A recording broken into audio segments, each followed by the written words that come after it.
একটা প্রশ্ন আমরা বুঝি, আমরা দান করব কেন? আমরা দান করব কেন? প্রশ্নের উত্তর, আমরা দান করব তিন কারণে। কয় কারণে? তিন কারণে। এক নাম্বার, নিজের প্রয়োজনের জন্য দান করব, নিজের প্রয়োজনের জন্য দান করব। দুই নাম্বার, নিজের কল্যাণের জন্য দান করব, নিজের কল্যাণের জন্য। আর তিন নাম্বার, নিজের সওয়াব হাসিলের জন্য দান করব, নিজের সওয়াব হাসিলের জন্য আল্লাহর রাস্তায় দান করব। তাহলে এক নাম্বার, নিজের প্রয়োজনে দান করব। প্রয়োজনটা কি?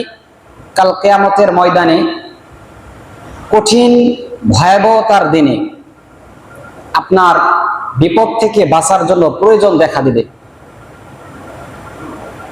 রৌদ্রের তাপ থেকে বাঁচার জন্য প্রয়োজন দেখা দিবে।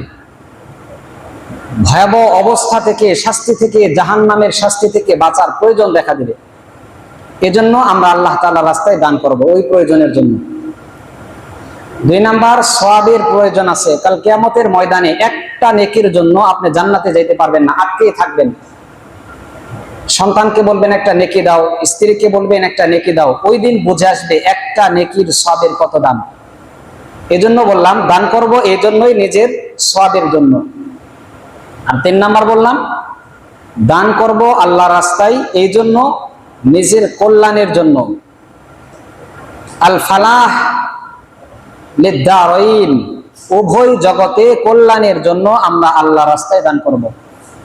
দুনিয়াতেও কল্যাণ, আখিরাতেও কল্যাণ।